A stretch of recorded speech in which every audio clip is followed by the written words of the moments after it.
there are a whole bunch of cases. Classical, deterministic, and I want to claim you need n bits to do this perfectly, classically, with deterministic algorithm. I should say they're n-bit strings.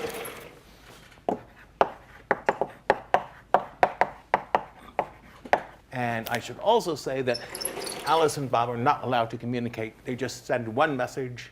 Well, everyone, the Alice, Bob, and the responder, get together before the protocol and agree on a strategy. The adversary overhears them agreeing on the strategy and,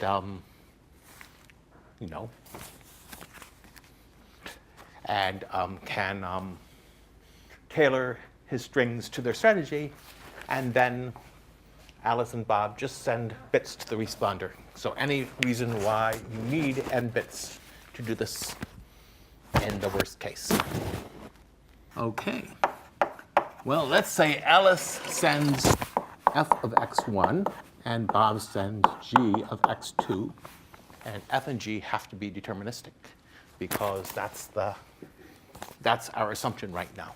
Suppose f of x1 equals f of x2. If f of x1 equals f of x2,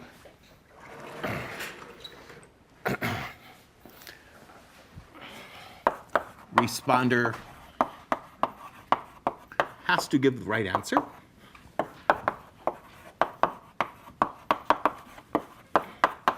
Answer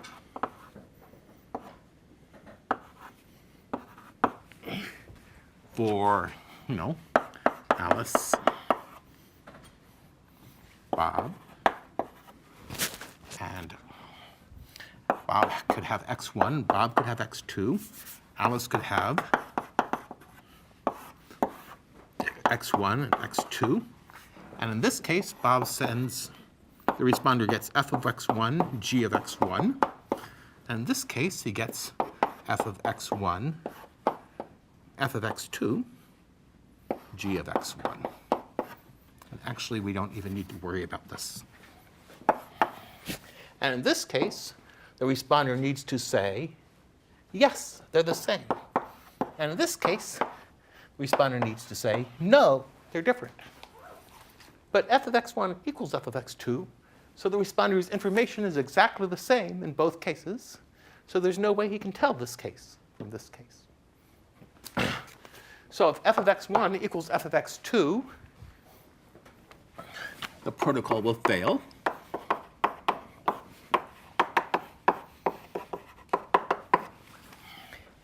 And now, if Alice has n bits and she has to send a communication which distinguishes between all possible values of her n bits, information theory says she needs to send n bits because you cannot map n bits onto, that's 2 to the n,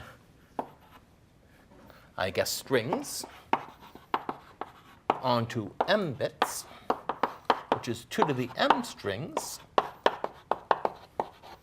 because 2 to the n is bigger than 2 to the m. 2 strings, 2 n-bit strings get mapped to the same value. Same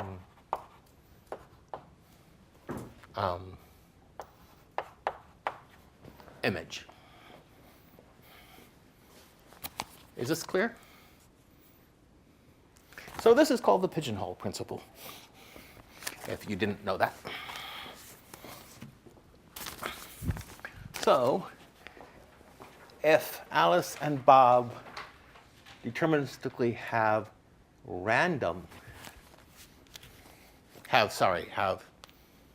no random bits, they have to do something deterministic, then it's impossible to do better than the obvious algorithm, which is just Alice sends her string and Bob sends his string, and the responder compares them.